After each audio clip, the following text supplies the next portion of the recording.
Josh Gibson is the black Babe Ruth. No, Babe Ruth is the white Josh Gibson. Both statements are equally valid. Yet unless you're big into baseball history, you've likely only heard of one of these names. Why is that? Well, there's a few reasons. The Gentleman's Agreement.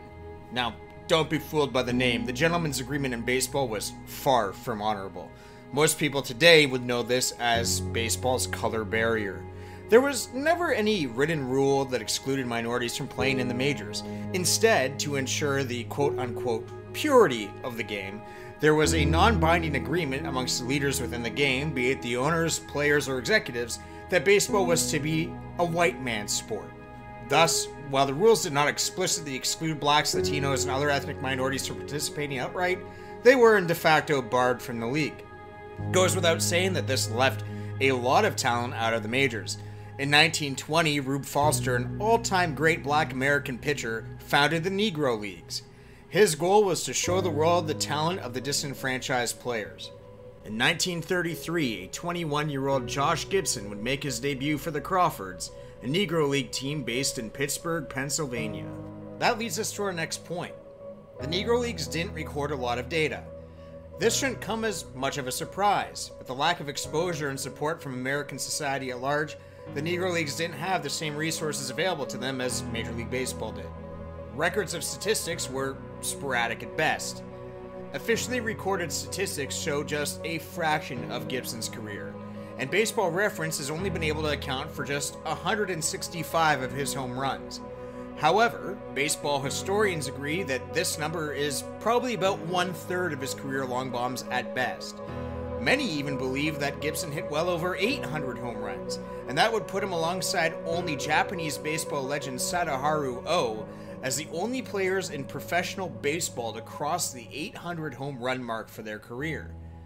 Now, when Barry Bonds broke Major League Baseball's home run record on August 7th, 2007, he actually credited Josh Gibson as still being the true record holder. The final reason that you might not have heard of Josh Gibson is a really morbid one, and it's because he had issues with substance abuse. Now, I want to make it clear, baseball players are human, and while society may like to elevate them to the status of icon, they're so flawed just like the rest of us. Whether it was Ty Cobb's pointed and legendary anger, Babe Ruth's drinking and womanizing, or Trish Speaker's purported Ku Klux Klan membership, many stars from the golden era had absolutely fatal character traits. And unfortunately, Josh Gibson was not an exception to this rule. While the specifics are not entirely clear, it is generally agreed upon that Gibson struggled with multiple substances during his lifetime. The toll on his body was severe. By his mid-30s, Gibson had already suffered from a brain tumor, a stroke, and extensive liver, lung, and kidney damage.